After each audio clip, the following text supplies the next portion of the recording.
Senhoras e senhores, jovens, queridos companheiros de ideal espírita cristão, boa noite. Que Deus, o nosso Pai, nos guarde e nos envolva em sua paz. Logo após a crucificação de Jesus e a sua ressurreição, Jesus permaneceu junto com seus apóstolos aproximadamente 50 dias. Nesse período, ele apareceu a Maria de Magdala pela primeira vez, aos 2 discípulos na estrada de Emaús, apareceu aos 11 apóstolos na cidade de Betsaida, em Betânia, em Cafarnaum, culminando com o dia que a Igreja Católica Apostólica Romana comemora como dia de Pentecostes, quando Jesus aparece para uma multidão de 500 pessoas, estando ali presente os seus apóstolos. Iluminado no monte, abrindo a sua boca, Jesus vai fazer um dos mais belos discursos que estão descritos no Novo Testamento. Depois do Sermão da Montanha, este é o sermão que toca profundamente os nossos corações, aqueles que somos os seguidores de Jesus. Ide e pregai. Levai a minha mensagem a todos os povos. Expulsai os demônios, limpai os leprosos, curai os enfermos. Dai de graça o que de graça recebestes. Não levai convosco nem ouro, nem prata e nem bronze, nem 2 túnicas, nem 2 alforjes, somente o necessário para o caminho. Quando entrardes em uma cidade, procurai uma casa digna para vos hospedar. E se por acaso não fordes bem recebidos, batei ali o pó das vossas sandálias e segui adiante. Porque eu vos envio como ovelhas em meio aos lobos. Sede prudentes como as serpentes e mansos como as pombas. Os homens vos perseguirão, vos açoitarão por mim e por minha causa. Mas não temai, porque podem matar o corpo, mas não podem matar a alma. Aquele que perseverar até o fim, este sim será salvo. E quando Jesus terminou de decantar o sermão Ide e pregai, ele desapareceu aos olhos dos seus apóstolos e da multidão. E um fenômeno extraordinário vai acontecer naquela tarde. O fenômeno das línguas de fogo. Quando os apóstolos vão falar línguas que eles desconheciam. No fenômeno mediúnico, hoje estudado pela doutrina espírita, a xenoglossia, quando o médium fala ou escreve uma língua que desconhece. A partir daquele dia, os apóstolos de Jesus foram convocados a proclamar as boas novas de alegria, onde fossem chamados. E 2 a 2 começaram a viajar toda Israel, levando na Galileia, na Judeia, em toda a Palestina, a mensagem do Evangelho de Jesus. Simão Pedro, que era o apóstolo mais velho, acompanhado de sua esposa e de alguns dos apóstolos, foram para Jerusalém e ali criaram a primeira instituição cristã que se tem notícia na história da humanidade, a Casa do Caminho. Um imenso telheiro que era utilizado para atender às dores físicas e espirituais. Distribuíam a sopa reconfortante e, por vezes, falavam a respeito do Evangelho, tocando profundamente os corações. Foi ali em Jerusalém, na cidade prometida, que no templo de Jerusalém, o templo erguido pelo rei Salomão, Simão Pedro, o apóstolo mais velho, e João, o apóstolo amado de Jesus, realizarão, em nome do Mestre, a primeira cura. Conta-nos o livro Atos dos Apóstolos, que naquela tarde, à terceira hora, estava Simão Pedro e João indo ao templo para as orações.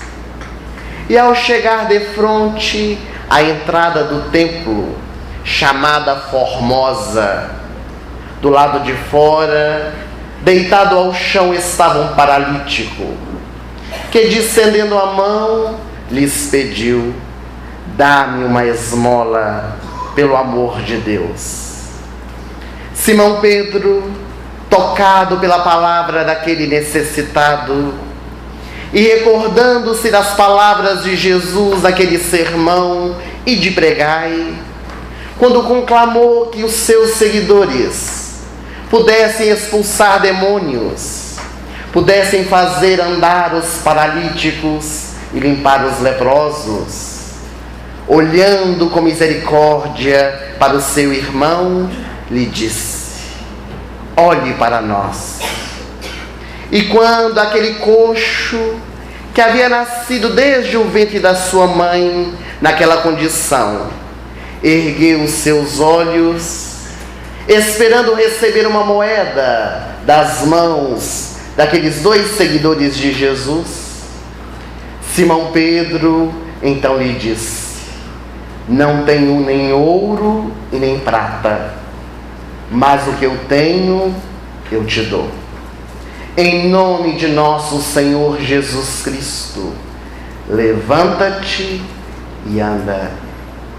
E descendendo a mão direita para o coxo que se encontrava no chão, levantou-o, e as pernas que estavam mirradas se esticaram, e aquele homem feliz, como uma criança que dá os primeiros passos, com a eterna gratidão, entraria no templo, acompanhando Simão Pedro e João.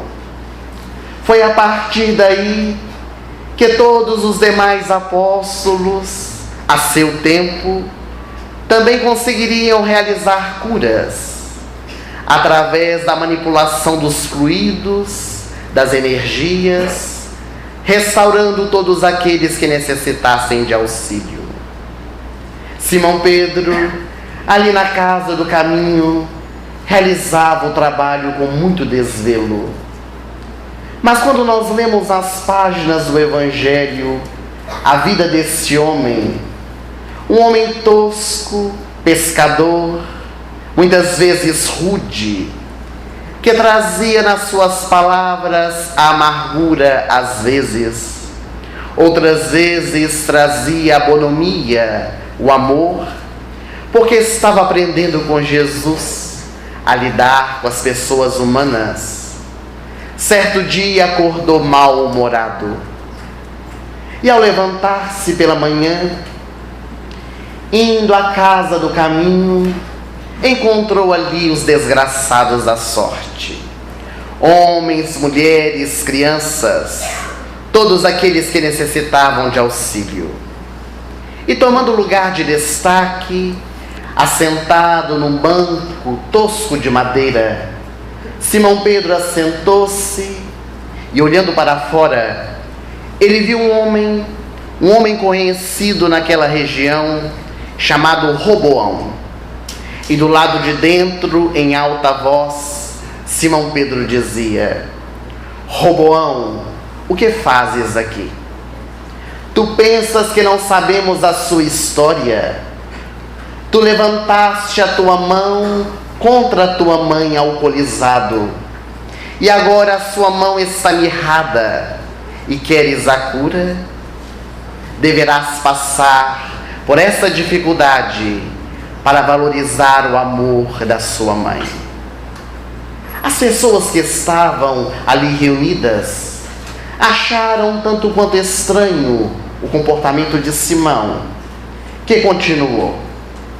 Porque quando olhou dentro do salão, havia uma mulher que se encontrava sentada no meio do povo, e ele então disse: Tu, o que fazes aqui? Eu já te vi na praça de nossa cidade, atacando e rindo os escravos, que são açoitados até a morte pelos seus senhores. Essas feridas que aparecem em teu corpo é para que tu possas resgatar, no eito da dor e do sofrimento, o que desejaste para os teus companheiros de jornada, o teu próximo mais próximo.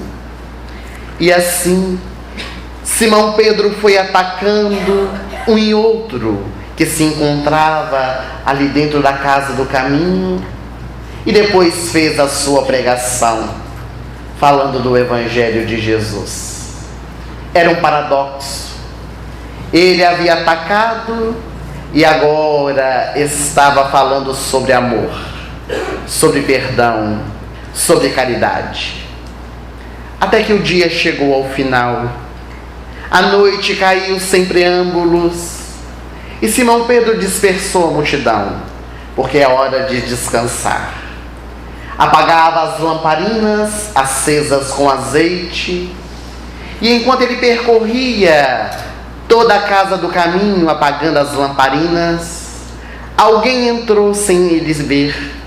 Era um mendigo, um homem maltrapilho, mal cheiroso, que dava entrada naquele local. E quando Simão Pedro viu, olhando nos seus olhos, lhe disse: Que fazes aqui? Tu pensas que estou à tua disposição durante todo o dia? O trabalho já está encerrado na casa do caminho. O mendigo olhava em silêncio para Simão Pedro e ele continuou: Já que estás aqui, digas logo o que quer. Abra a tua boca e peça o que desejas.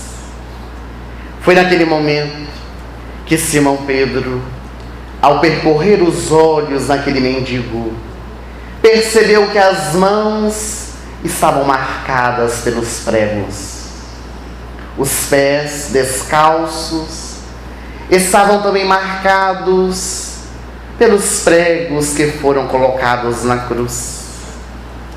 E agora, em prantos, Simão Pedro ajoelhou-se aos pés do mendigo e disse: És tu, Senhor?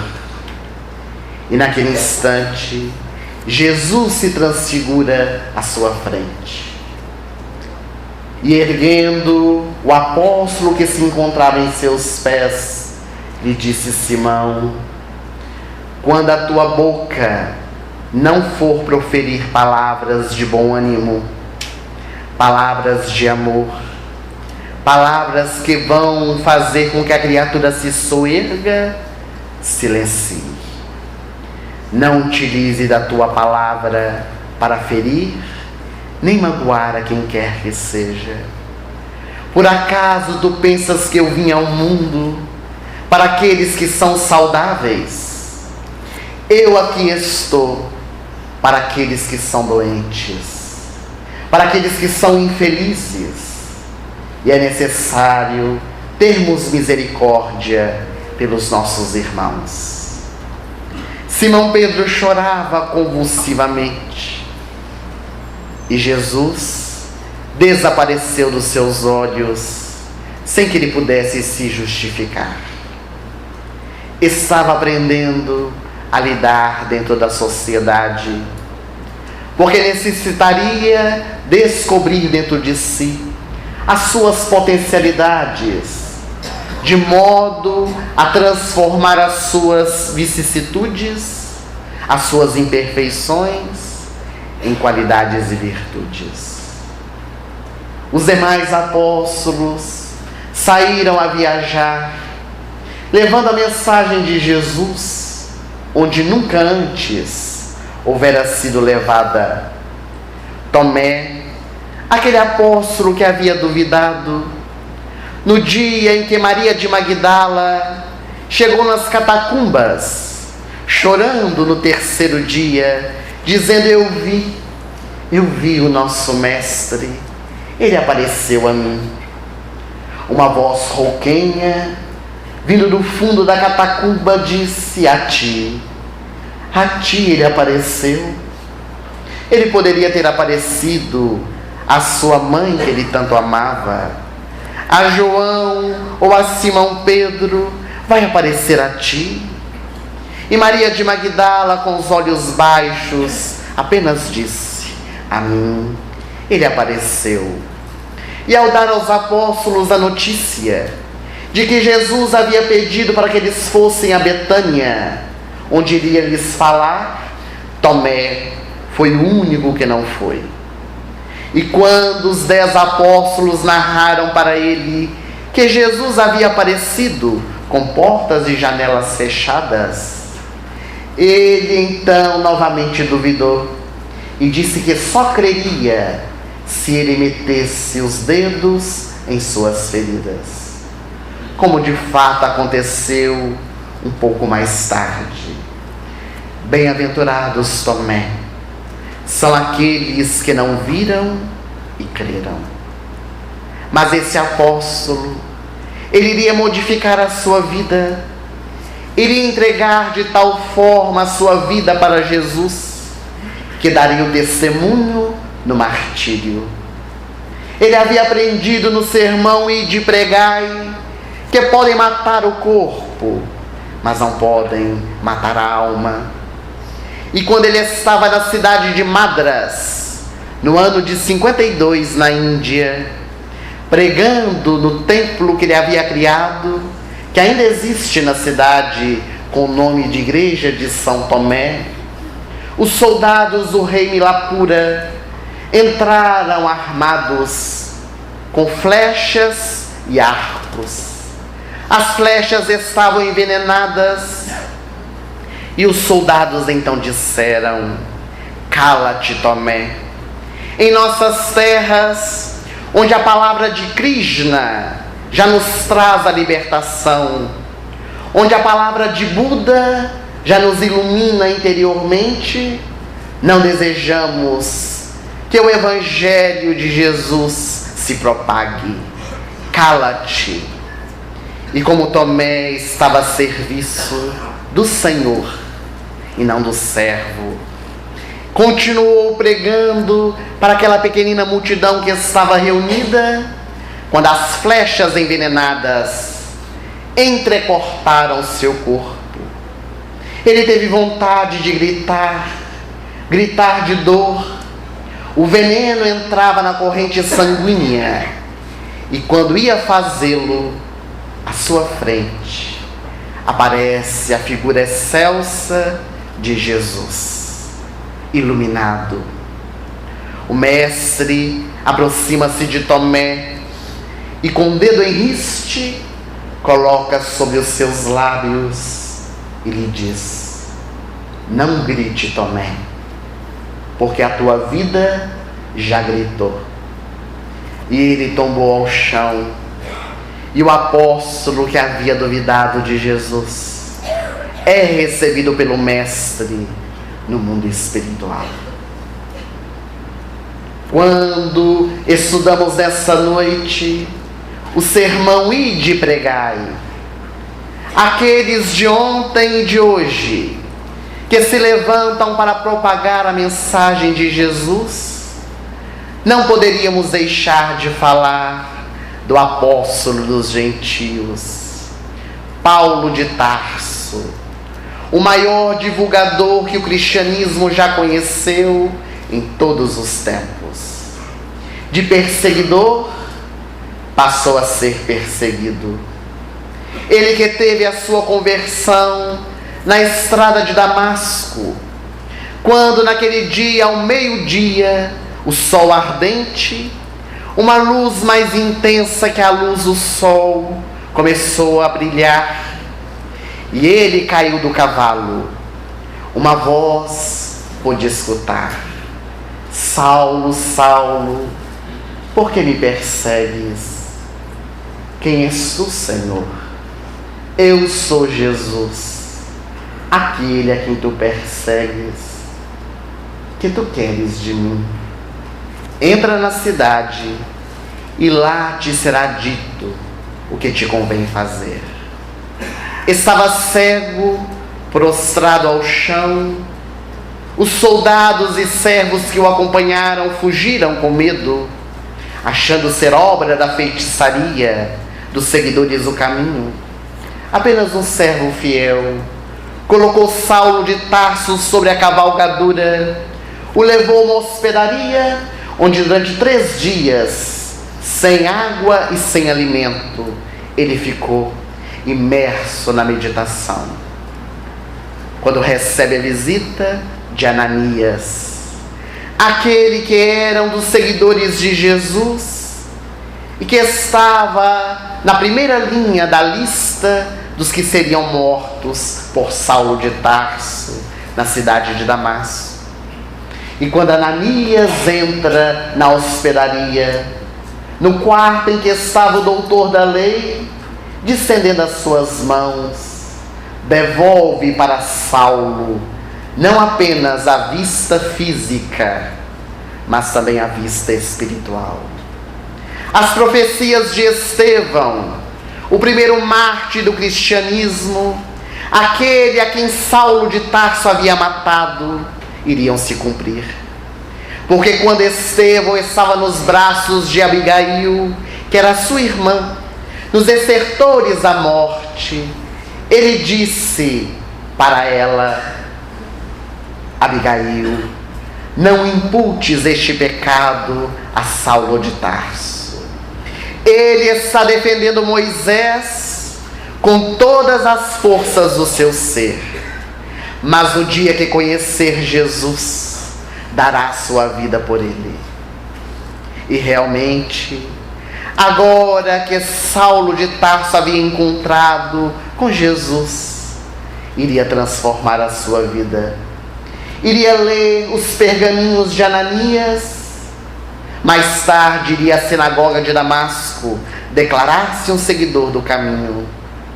E durante 3 anos ele vai ficar com Prisca e Áquila no deserto, preparando-se para a tarefa que iria empreender.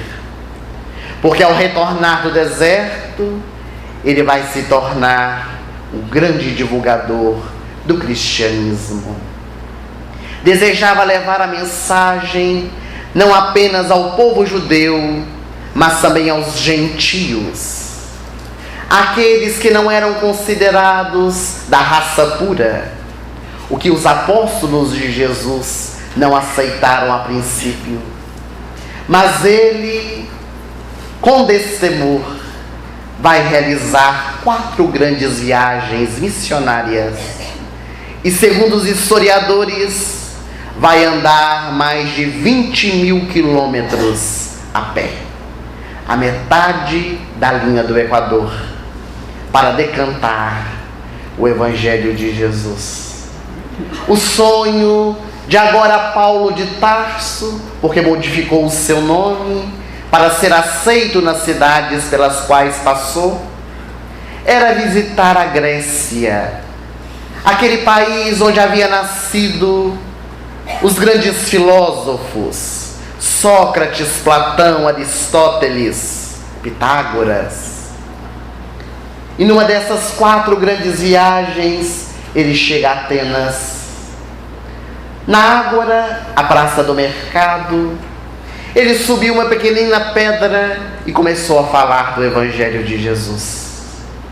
Embora tivesse o verbo eloquente, a sua aparência não era a de um orador bem visto na cidade de Atenas. A barba por fazer, na face as cicatrizes, a túnica rota e gasta pelas viagens empreendidas. Mas ele continuou pregando durante 3 dias. No 3º dia, um homem que sempre estava escutando-o de longe aproximou-se e perguntou a Paulo de Tarso se ele não gostaria de ter um desafio: falar no Areópago, que era o local onde se reunia a sociedade ateniense, o local onde se discutiam os assuntos políticos, econômicos, sociais e até mesmo religiosos daquela cidade. Paulo de Tarso aceitou o repto e no dia marcado, lá estava ele. Subia as escadarias de mármore do Areópago e quando adentrou o imenso anfiteatro, estava lotado. Ali estava a melhor sociedade ateniense, os soldados e também aqueles que eram os filósofos, os grandes pensadores. O prefeito de Atenas estava presente. E quando foi convidado a subir ao púlpito, quando começa o seu discurso, ele encanta a todos. Porque falando no grego clássico, ele que havia estudado com Gamaliel na sua juventude, pôde então contar a história da Grécia, falar dos grandes deuses do Olimpo, encantando os olhos daqueles que escutavam a sua preleção. Falou sobre Sócrates, o grande filósofo, e à medida que falava do grande pensador, ele começou então a enxertar com as palavras de Jesus, fazendo a correlação dos ensinamentos de Sócrates com os ensinamentos de Jesus. Falou daquele cantor galileu que andou pelas estradas ermas, levando a mensagem do amor, da libertação, do perdão. E à medida que ele falava, as pessoas encantadas deixavam-se envolver por aquelas palavras. Foi quando Paulo de Tarso, no auge da sua palestra, disse àqueles que se encontravam ali que do mesmo modo que Sócrates havia sido morto, Jesus também havia sido crucificado. Mas que a única diferença que havia entre Jesus e Sócrates, que Jesus havia ressuscitado, ele havia voltado dentre os mortos para comprovar a imortalidade da alma. E quando Paulo de Tarso começa a falar da vida após a morte, os filósofos, os grandes pensadores, os políticos da época entreolharam-se. Acreditaram mesmo que Paulo os fazia de pessoas de menos-valia e começaram a se levantar um a um, a saindo daquele local. Até que de repente estava Paulo sozinho, com seu anfitrião e os empregados do Areópago, que eram escravos e não podiam sair. Ele terminou de fazer a sua palestra e ao sair dali, quando vai para a sua cabana, fora dos muros da cidade, ele chora amargamente. Por que, Senhor? Quando eu mais precisei de Ti, Tu me abandonaste. Por que, Senhor, fizeste isso comigo? E não recebeu resposta. Quando o dia amanheceu, alguém chamava insistentemente do lado de fora. Quando ele abriu a tenda, era Timóteo, o jovem de Corinto, que vinha convidá-lo para que ele pudesse ir à sua cidade fazer as pregações. Naquele momento, Paulo de Tarso recordou-se do sermão Ide pregai, muito embora ele não estivesse presente no dia, mas havia lido nas Escrituras dos primeiros seguidores, quando Jesus disse: quando entrardes em uma cidade e não fordes bem recebido nela, batei ali o pó das vossas sandálias e segui adiante. Foi o que ele fez na cidade de Atenas, e levantando-se, foi servir a Jesus, até que dá o testemunho com a própria vida, quando é levado à praça pública para ser decapitado. Ali estava nas mãos de um soldado impiedoso, que segurava nas suas mãos a espada nua. O soldado tremia, porque estava diante de um doutor da lei. E em aquele momento Paulo de Tarso, erguendo seus olhos, disse para ele: meu filho, cumpra o teu dever, porque eu já cumpri com o meu. E quando a espada decepa a sua cabeça, no mundo espiritual está Ananias aguardando Paulo de Tarso. Está Abigail e Estevão, que o leva até Jesus. O mestre vem receber o seu servidor no mundo espiritual, que tão bem havia cumprido a sua missão aqui na terra.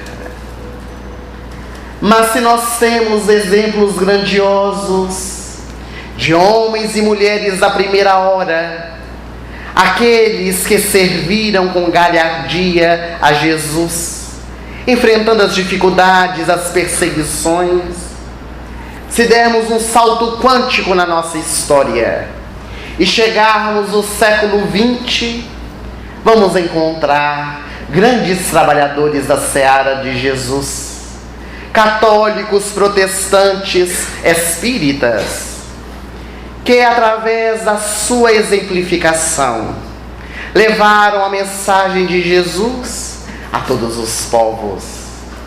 Foi assim que no século XX, na Índia, vamos encontrar a figura inovidável de uma freira, Agnes Ghosh, que dava aulas no convento de Nossa Senhora do Loreto. Dava aulas de inglês. Ela havia entregue a sua vida a Jesus, quando em um dia foi convidada para fazer uma meditação fora dos muros da cidade. E quando pegou o trem e viu a miséria da Índia, quando viu nas ruas da cidade os leprosos morrerem como se fossem animais e recolhidos pelas carroças para serem jogados no rio Ganges, porque não tinham direito à cremação, eram párias, ela se comoveu. E quando voltou da meditação, ao adentrar o convento, no imenso jardim, ali estava Jesus crucificado. Debaixo da cruz, uma frase que dizia: tenho sede. Ela leu aquela frase quantas vezes passara por ali, e recordou-se que há 2000 anos, quando Jesus encontrava-se na cruz, ele disse: tenho sede. E os soldados impiedosos molharam na ponta da lança a esponja vinagrosa com aloés e fel. Ela questionava-se interiormente: há 2000 anos Jesus pede água. O que eu tenho oferecido a ele? Dar aulas de inglês não é o suficiente. E nasce na história Madre Teresa de Calcutá, a pequenina freira que se tornou grande, que saiu fora dos muros do convento e foi trabalhar com seus irmãos nas ruas de Calcutá. Eu não vejo hindus, não vejo muçulmanos, não vejo cristãos. Eu vejo a criatura humana que está necessitada. Eu vejo no rosto deles o rosto de Jesus. E tornou-se um dos maiores exemplos de caridade que temos na história da humanidade. Ela distendeu as suas mãos sem olhar a quem, doava-se de si mesma, amava até doer. Eu sou um lápis nas mãos de Deus. Me entreguei a Ele para que Ele possa escrever por meu intermédio o que melhor lhe aprouver. Eu sou uma gota no oceano, mas se ela não existisse, faria diferença. Era a mulher que tinha consciência de si e que até os últimos dias da sua existência doou-se com profundo amor. Vamos encontrar no nosso movimento espírita, desde o surgimento do espiritismo no século XIX com Allan Kardec, a preocupação do mestre Lyonês de divulgar a doutrina, de levar a mensagem a todos os povos, já que o espiritismo é o consolador prometido por Jesus. E ele mesmo, enquanto codificador, estabelecendo diretrizes de trabalho, vai colocar nas metas a divulgação, viajando nas cidades circunvizinhas de Paris, para poder reacender a chama nos corações, trazendo Jesus de volta para os corações. Quando desencarna no ano de 1869, no mês de março, Leon Denis levanta-se em Paris para seguir os passos do codificador, viajando o mundo, realizando o primeiro congresso espírita mundial que se tem notícias. Até que no ano de 1865, no solo brasileiro, o espiritismo vai surgir com Luiz Olímpio Teles de Menezes, o jornalista e divulgador em Salvador, na Bahia, que vai propagar a notícia do espiritismo por todo o solo brasileiro, expandindo para as diversas capitais. Grandes divulgadores do espiritismo, Bezerra de Menezes, Leopoldo Machado, Eurípides Barçanufo, Jerônimo Mendonça, o gigante deitado, o inovidável Francisco Cândido Xavier, que com mais de 412 obras trouxe-nos a doutrina espírita mais alargada, trazendo-nos os ensinamentos de Jesus para ser colocado em prática no nosso dia a dia. Na atualidade, a figura de Divaldo Pereira Franco, que tem viajado o mundo, levando a mensagem de Jesus e da doutrina espírita, onde nunca antes a mensagem chegou. Em países muçulmanos, como na Turquia, ele falou do Evangelho de Jesus. Este homem, com mais de 85 anos de idade, que há 65 anos atrás entregou-se de corpo e alma para a divulgação do Evangelho. Tudo começou na cidade de Aracaju, em Sergipe, quando ele foi convidado pelo presidente da Federação Espírita para realizar uma palestra. Ele nunca havia falado antes ao público. Estava na casa do seu anfitrião, ficou feliz com o convite. E logo que ele saiu da sala, Divaldo sozinho encontrou sobre uma mesa o Reformador, um dos órgãos de divulgação da doutrina espírita da Federação Espírita Brasileira, criado por Augusto Elias da Silva, que foi um outro grande divulgador do espiritismo. Ele abriu a revista e a primeira página era uma mensagem de Francisco Cândido Xavier, pelo Espírito Irmão X, intitulada A Lenda da Guerra.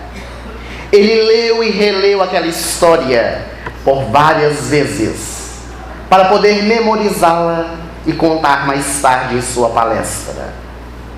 No horário atrasado, chegaram na Federativa e havia um imenso público de 15 pessoas. Ele então foi chamado ao púlpito, fez aquelas que são os cumprimentos naturais, E quando foi contar a história da lenda da guerra, esqueceu-se. Não lembrou-se do que iria contar. E ele, muito sem graça diante do público que aguardava, relembrou que na infância ele havia aprendido com sua professora que todas as vezes quando nós nos esquecemos de algo que está memorizado, devemos voltar. E ele voltou, fez os cumprimentos novamente. Hoje estamos aqui, meus irmãos, e quero contar-lhes a história, a lenda da guerra, psicografia de Francisco Cândido Xavier, pelo Espírito Irmão X. E esqueceu-se, não conseguiu relatar. Então pediu desculpas e disse que não teria conferência. Assentou-se. O presidente da instituição ficou atônito, sem saber o que fazer. E naquela situação desagradável, enquanto Divaldo se assentava, ele viu da entrada no salão um espírito que estava vestido com um terno cinza, o cabelo penteado para trás negro, baixo, com os óculos, que aproximou-se dele, colocou as mãos em seu ombro e lhe disse: eu sou Humberto de Campos, o espírito Irmão X. Levante-se e vamos falar de Jesus. Divaldo levantou-se, foi envolvido por aquelas vibrações e durante mais de 50 minutos ele fez a sua preleção, encantando a todos os que estavam presentes. Quando terminou de falar, emocionado, o presidente da instituição abraçou-o, disse: Divaldo, eu não sabia que você falava tão bem. Eu também não sabia. E ficou orgulhoso de ter sido aplaudido de pé por aquelas pessoas que estavam ali. E então o presidente disse: amanhã vamos repetir. Divulgou, convidou os companheiros que estavam presentes. E no dia seguinte, eis que estavam todos reunidos.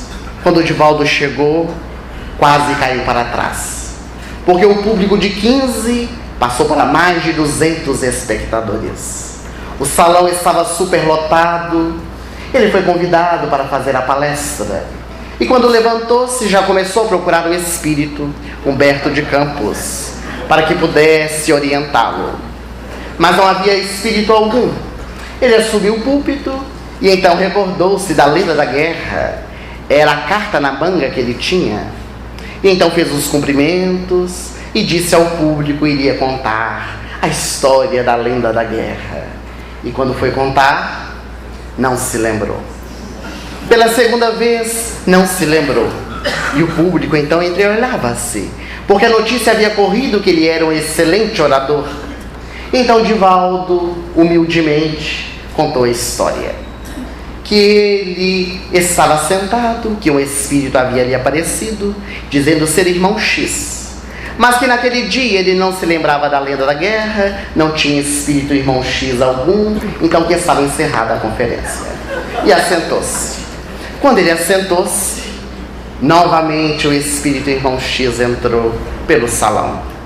Aproximou-se dele e lhe disse: Divaldo, por que é que não te preparaste para a palestra de hoje? Divaldo abaixou os olhos e ele disse: hoje, somente hoje, eu falarei novamente por tua boca, em respeito ao público que está aqui para escutar falar de Jesus. Levante-se e vamos falar. Ele levantou-se, fez a palestra e ele narra que nesses 65 anos depois, nunca mais deixou de preparar uma palestra. Mesmo com a experiência, ele sempre se prepara. E procurou buscar estudar a doutrina espírita. Ao encontrar-se com o espírito Viana de Carvalho, ele perguntou: Viana, qual é o primeiro livro que eu devo ler para poder compreender a doutrina, para realizar minhas palestras? E o espírito Viana de Carvalho lhe disse: leia o Livro dos Espíritos. Divaldo, em menos de uma semana, leu o Livro dos Espíritos. O espírito Viana de Carvalho lhe apareceu E ele perguntou: Viana, qual é o segundo livro que eu devo ler para me preparar para fazer as palestras? E então Viana de Carvalho lhe disse: o Livro dos Espíritos. E ele disse: mas eu li, então agora estude o Livro dos Espíritos. E Divaldo começou a estudar. Durante um mês inteiro ele estudou a obra, debruçava-se, esmiuçava todos os capítulos e perguntas. E quando o Espírito Viana de Carvalho apareceu, ele disse: agora, qual é o livro que eu devo ler e estudar? O Livro dos Espíritos. E ele já começou a achar que o Espírito é um pouco fanático. Será que não existe outro livro para ler? Só existe o Livro dos Espíritos. E quando Divaldo pegou pela terceira vez o Livro dos Espíritos para estudar realmente, ele viu que ele não estava estudando tão bem assim, porque logo se deparou na primeira página com uma palavra que ele não sabia o significado: prolegômenos. Que coisa estranha! Que palavra era esta? Quando o Espírito Viana de Carvalho apareceu, ele disse: meu irmão, agora eu estou estudando realmente. E eu gostaria de perguntar ao Senhor qual é o significado da palavra prolegômenos. Viana olhou para ele e disse: Divaldo, você conhece um livro que se chama Dicionário da Língua Portuguesa? Pois é nele que estão todos os significados das palavras. Se você quer estudar a doutrina espírita, estude-a. E Divaldo, naquela época funcionário público, com as dificuldades financeiras porque cuidava da família que morava junto com ele, não tinha dicionário em casa. Na época não havia internet, a facilidade que temos hoje. E ele começou a juntar um dinheiro para comprar um dicionário para descobrir o significado. Depois de 2 meses comprou. E quando chegou em casa e abriu, não tinha a palavra prolegômenos. E ele aproximou-se então de Viana de Carvalho e disse: mas meu irmão, o senhor disse que eu encontraria no dicionário da língua portuguesa a palavra prolegômenos, e não tem a palavra. Então o Espírito Viana de Carvalho lhe disse: você não está sendo muito inteligente. Quando nós compramos um dicionário para procurar o significado de uma palavra específica, nós olhamos antes se tem a palavra e depois compramos o dicionário. Então procure, meu filho, porque você vai encontrar. E lá vão mais 2 meses de salário para comprar um outro dicionário que tinha o significado da palavra prolegômenos. Os senhores sabem o que significa a palavra prolegômenos? Também não vou dizer. Vamos olhar no dicionário. Porque a doutrina espírita é o convite para o estudo, para nós nos debruçarmos. Divaldo certo dia nos disse que espiritismo também é cultura. Quando nós desenvolvemos as nossas potencialidades, o nosso vocabulário, através do estudo sério com Jesus e com Kardec. Emmanuel, pelas mãos abençoadas de Francisco Cândido Xavier, vai nos dizer que hoje nós somos os discípulos da Boa Nova. Hoje nós somos os convidados a arregaçarmos as nossas mangas para sairmos divulgando o Evangelho que tanto temos estudado. Hoje não precisamos mais de morrermos no circo, sendo devorados pelos leões, queimados vivos em praça pública, sermos mortos, decapitados, porque hoje o nosso testemunho se dá pela exemplificação. Hoje os benfeitores espirituais, nessa sociedade em que vivemos corrompida, envolvida na sexolatria, na drogadição, na violência física e verbal, necessitam de servidores fiéis, que estejam dispostos a trabalhar na vinha do Senhor, laborando dia após dia para ser as testemunhas vivas do Evangelho, conforme conclamava Paulo de Tarso. Até um dia podermos dizer como ele: já não sou eu quem vivo, mas o Cristo que vive em mim. Para nós finalizarmos o nosso encontro dessa noite, acerca desse tema Ide pregai, gostaríamos de narrar uma história real, acontecida com um divulgador do cristianismo.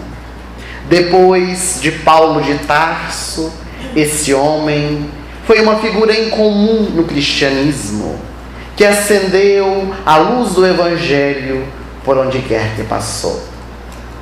Ele estava no porto de Óstia, em Roma, acorrentado como se fosse um criminoso. O seu crime, ser cristão. Chamava-se Inácio. Ele seguia em direção ao circo romano, porque na semana seguinte seria devorado pelos leões. Enquanto caminhava, subindo aquela imensa montanha, os soldados que estavam em volta dele perceberam que Inácio trazia nos lábios um leve sorriso. E o soldado incomodado disse então a Inácio: por que sorris? Tu és um desgraçado da sorte. Tu vais morrer, miserável. E ele, agora sorrindo, disse para o soldado inconsequente: é por isso mesmo que estou feliz. Porque ninguém morre, mata-se o corpo, mas a alma continua a sobreviver. Eu estou feliz porque estou vendo as maravilhas de Roma. Estou vendo o mar que beija as suas terras. Estou vendo os pássaros que voam e as árvores frondosas, o sol que brilha.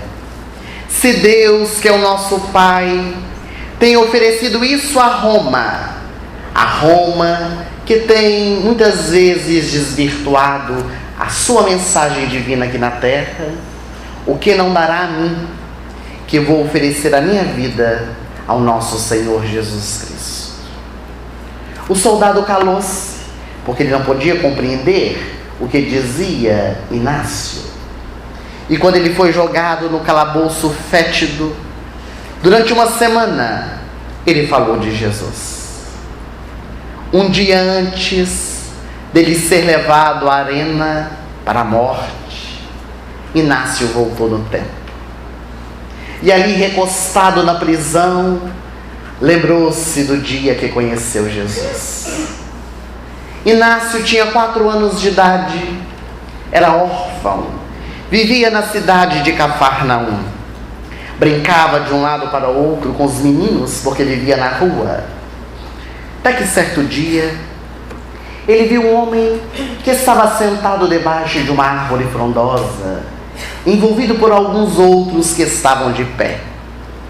Na algaravia de criança, sorrindo e brincando, Inácio com os amiguinhos se aproximaram e mãos fortes seguraram-nos para que eles não chegassem próximo daquele que estava sentado.